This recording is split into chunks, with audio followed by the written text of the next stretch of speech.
My boy definitely ruined his fucking career, bro. I gotta start out harsh with this one because I really looked up to Dr. Disrespect, dog. But this is a no. This is zero tolerance, and we gotta show zero tolerance to people that do this. You don't talk to kids underage. You don't know. As soon as you find out, clip it. You know what I'm saying? Clip it. It's done with. It's done with. Don't. Come on, man. All right. So we're gonna get in this video.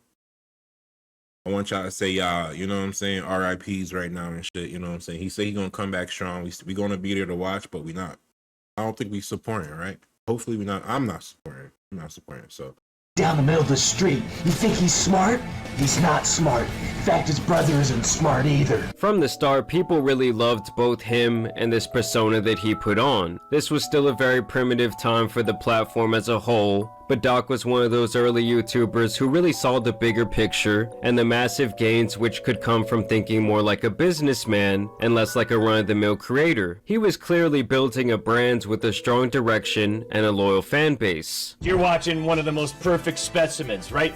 Perfectly designed. Look at that. bro, this is what made me love Dr. Disrespect, bro. Like at the end of the day, you are yourself, right? And realistically, who's anyone to say this isn't you? You know what I'm saying? You putting on a mask, having fun, just being silly. Every day you gotta put on a fake face for people, bro. Realistically, come out in character, bro.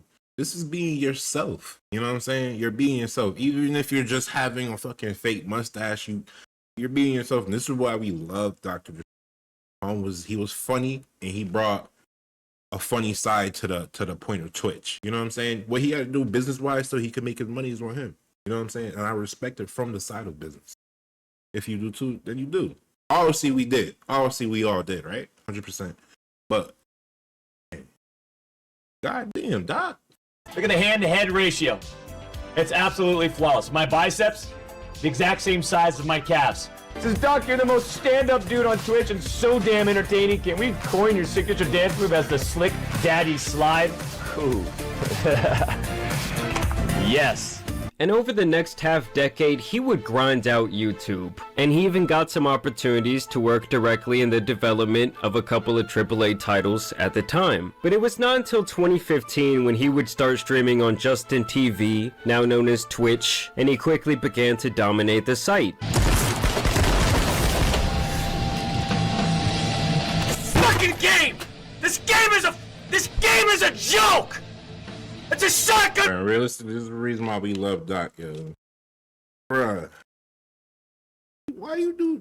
And he stayed. It's not the first incident. He done cheating on his wife. Did probably countless things I don't even know about, but it's not the first incident he's been in. And it's not going to be his last. So as much as you want to think he's going to change, we thought he was going to change years ago. Like, you know what I'm saying? And I'm not saying he didn't. He might have learned from that mistake because realistically, I'm hearing that they might be more news. Blast right here! By 2018, Doc was breaking records and signing massive deals with some major brands. It was beyond clear that streaming and this persona that he had created was like a match made in heaven, and this all resulted in him becoming one of the most popular people on Twitch, period. So everything was going great for Doc. Yes, he had a few bumps in the road, like when he cheated on his wife and then cried on stream about it. As you guys know, I have a beautiful family and It's the old Doc. a wife and kid. I want to be transparent that I've been unfaithful and I'm probably going to be taking some time away, time off. And of course, there was also the time he got a temporary ban on Twitch for streaming in the restroom at E3. But overall, he was still in completely over his head with success and an abundance of opportunity. But then on June 26 of 2020, exactly 4 years ago to this day, things would change drastically, as seemingly out of nowhere Doc would get banned. Why did no one tell drivers about this new rule? As seemingly out of nowhere Doc would get banned. Twitch's official statement on the ban would read, "As is our process, we take appropriate action when we have evidence that a streamer has acted in violation of our community guidelines or terms of service. These apply to all streamers regardless of status or I'm not gonna lie to you. This ban was kind of weird. No one really found out why until now, obviously, but I couldn't even read between the lines, bro, because I ain't gonna lie, bro. I ain't never think nobody used the whispers. I used to tell people, man, no one used the whisper. Like, bro, I wouldn't know how to get to it. I just know when to get it, it pops up. After that, you delete it, go away. But who uses whispers to leave message? That's some weird shit, right? Wouldn't you just get your number, Discord, something? You know what I'm saying? It's like, are you trying to be really private about it? Was he? I don't know. Is Doc? I don't know what's going on. I don't want to speak no more about it because I don't know if he's even married type shit. But prominence in my boy, you need to do something different. the community, with Discord also removing him from their partner program. Now immediately Doc would claim that he had no idea why he was banned from Twitch, also stating that his contracts were still in good standing. From here he would begin to stream on YouTube, and in August of 2021 he would announce that he knew the reason for his banning and would be suing Twitch. But a lot of people ask me, do you know the reason? Yeah, I do know the reason why now. I've known for months now the reason why. And I'll just say this right now, champs. There's a reason why we're suing the out of them, okay? By March of the next year, it would be revealed that they had resolved this legal dispute and that he would not be returning to the platform. So the speculation and growing anger towards Twitch's decision really only grew in the eyes of the general public. But here is where things get really interesting, because for the past 4 years since his banning, Doc has retained the position that it was unjust and that it really affected his career and potential to make money in a massive way. I make probably a quarter of what I was making on Twitch. You think a big time company like Nike is gonna want to work with that big question mark? Huh? Or Disney? It f***ing sucks. Want their cash here. But now the truth is seemingly coming to light piece by piece, and it all started when a former Twitch employee named Cody Connors tweeted out he got banned because he got caught sexting a minor in the existing Twitch Whispers product. He was trying to meet up with her at TwitchCon, the powers that could be read in plain text. Of course, this all sparked a massive storm online, and his buddies rushed to defend him. These are some crazy accusations. Crazy. Until we know them as fact, until they've been proven with evidence. Yeah, we got to smoke on Doc right now. I ain't gonna lie to you. You let me die, bro. Let me die, bro.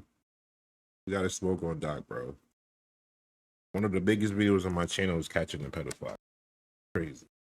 What are we talking about? What's anybody talking about? You even had one of the Tate brothers speak up, saying that he knows what it's like to be a tall, successful man who women are throwing themselves at, and he just knows that Doc is innocent. And then you even had Doc himself tweeting out, "Listen, I'm obviously tied to legal obligations from the settlement with Twitch, but I just need to say what I can say since this is the fucking internet. I didn't do anything wrong. All of this had been probed and settled. Nothing illegal. No wrongdoing was found. And I was paid. Elden Ring Monday." So obviously a lot of people found this statement to be sketchy to say the least, while others speculated that he couldn't outright say he wasn't talking to or interested in meeting up with the minor due to legal bindings. The next time he would boot up his stream, he would claim that he was not interested in speaking on these allegations at all. For those that are looking for me to expand on this weekend, not gonna. Damn. I already said what I needed to say. Well, you did it in a tweet when you should have did it on stream. I don't give a fuck about this guy. That's it.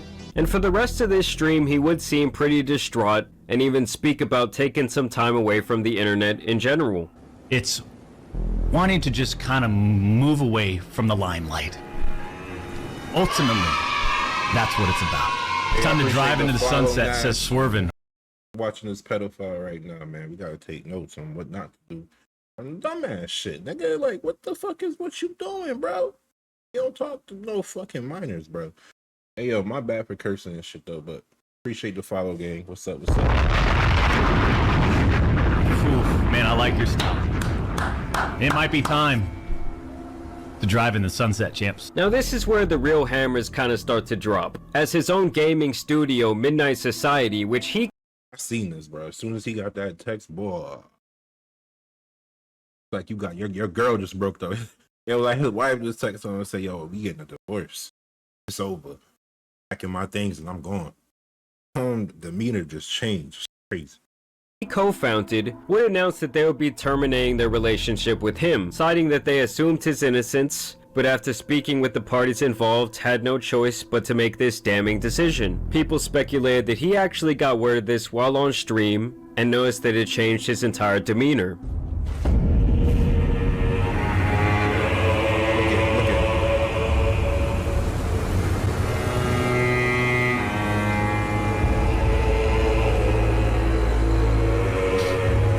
So obviously this more or less confirmed that they peeked behind the curtain and didn't like what they saw to a point where they felt like action needed to be taken. Of course, people started making jokes saying, "Hey Doc, I heard you like 'em young," and posting videos of his quote-unquote new setup. Doc, and they also like brought up this young. clip from 2 months ago. I remember someone saying, Doctor's Disrespect got banned from Twitch because he was messaging girls on Twitch. Crazy. I did a video on this. That shit almost at 100 views now. And bruh, Thomas was crazy.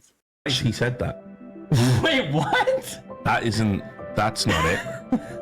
We're about to learn all about the DMCA process now. That's what I'm saying. What I heard it. Did he say that? If I'm the Doc, I'm suing you right now. I would actually sue you. Now this would all more or less force Doc's hand, so he would once again tweet out that he wants to cut the fucking bullshit, claiming that he's always been upfront and real. He would then apologize to his community and confirm that he would be stepping down from his position in the gaming studio company. Everyone has been wanting to know why I was banned from Twitch, but for reasons outside of my control, I was not allowed to say anything for the last several years. Now that 2 former Twitch employees have publicly disclosed the accusations, I can tell you my side of the story regarding the ban. Were there Twitch whisper messages with an individual back in 2017? The answer is yes. What's up? Make this a summer to share and save. Dispute with Twitch, and that case was resolved by settlement. Let me be clear, it was not a criminal case against me, and no criminal charges have ever been brought against me. From a moral standpoint, I'll absolutely take responsibility. I should have never entertained those conversations to begin with. That's on me. That's on me as an adult, a husband, and a father. It should have never happened. I get it. I'm not perfect, and I own my fucking shit. This was stupid. Still, Doc would retain that he is not a predator, that he doesn't care about his quote-unquote haters, and lastly made it clear that he had no intentions to go anywhere. So basically, Dr. Disrespect confirms here that he was indeed having inappropriate conversations with someone who was not of age. I find it hilarious that his only real defense of himself is that he never had any intentions behind these personal conversations he was engaged in. It's kind of like saying, "Oh, I didn't plan to rob the bank. I just got the ski mask, the gun, the rope, and of course the blueprints of the building as well as the security guard's schedule." And let's be clear, but I wasn't gonna do it. Stop lying, bro. That these chat Why invite her? Why talk to her on like a whisper, bro? logs have not and likely will never be released to the public, but it's pretty obvious there was something damning in there. One of the heads of his now former studio tweeted out, "This is a statement from me personally. It does not reflect any of my companies and has not gone through any legal or PR approvals. If you inappropriately message a minor, I cannot work with you. Period. I promised to only act on facts, and I did." And some of his good friends would even come forward with their reactions to this new information. I read through Doc's tweet, and in that very tweet, he basically confirms that, you know, he was texting an underage girl, and it went weird. That just sound crazy. Because you know him, so it's different. It's harder for you to talk about it. You got to. You know what I'm saying? Weird Especially when sometime. you're a public figure like this, bro. I feel you, Nick Merckx, bro. You know, At and the end of the day, bro, cancel. look, there's no excuse for something like that. Can't be friends with somebody. I have known Doc for a while now. We've played games for years. If he knew that was a minor, and those were the messages being sent, I cannot support that. No matter for Tim to say that, that's W10, bro. Because Tim play with him all the time. They play all the time. They play all the goddamn time. So what it looks like that definitely hurt the most for Tim. Publicly, it usually means I don't think shit hurt Ninja. Ninja don't give a fuck. someone Ninja did like it's one less competition. something, right? Or there was some truth to some enough truth. Right? You settle to cover things up. You settle to not let things get out there. We know you now. You don't give a fuck. Don't text minors or do any of that shit. And even the 49ers have released a statement saying that they're done with the doctor. Personally, I cannot comprehend how people make these types of mistakes over and over again. Like, it's so easy to not only not speak to a But to not speak to anyone when you are in this type of position, like why even begin to engage in conversation with this person? It just goes to show me how little self-control he had at the time he was 37 years old with a wife and kid. Like, if you ask me, I think the only real explanation would be that his personified ego had actually become a part of his real character. Dressing up like that every day for a decade plus, playing a caricature of yourself, has to damage something about an individual psychologically. And the funniest part to me is that he rode the unjust cancellation wave for such a long time, made millions of dollars doing so, only for this all to come to light. But the Twitch ban is really how it's really affected us, not just from a financial standpoint, but from a networking standpoint, from all the relationships we've built over the past 5 years in terms of Activision and EA. I mean, everyone, all the big sponsors, all the big partnerships, they have to question, why did you get banned? Like, the fact that he was out here playing the victim to me is just an absolute joke. Because they already know why you got. But I want to know what you guys think about this situation down below. I know you still have a lot of people defending this man for some reason, even when he literally admitted to his wrongdoing. But either way, I do want to thank you guys for watching today's video. There's nothing wrong with being, I'm not saying, bro. I am saying it. Don't be, you do what you want to do. But at the end of the day, acknowledge the fact that he is wrong. What he did was very wrong. You know what I'm saying? Don't give him the benefit of the doubt. Don't make him sit here and feel like, oh, he could just sit here and stream regularly. Nah, you about to get some hate, bro. This is crazy. You got to learn from your mistakes. This is crazy. Should be in jail. But, hey, the power is above. You know what I'm saying? Please like and subscribe for more.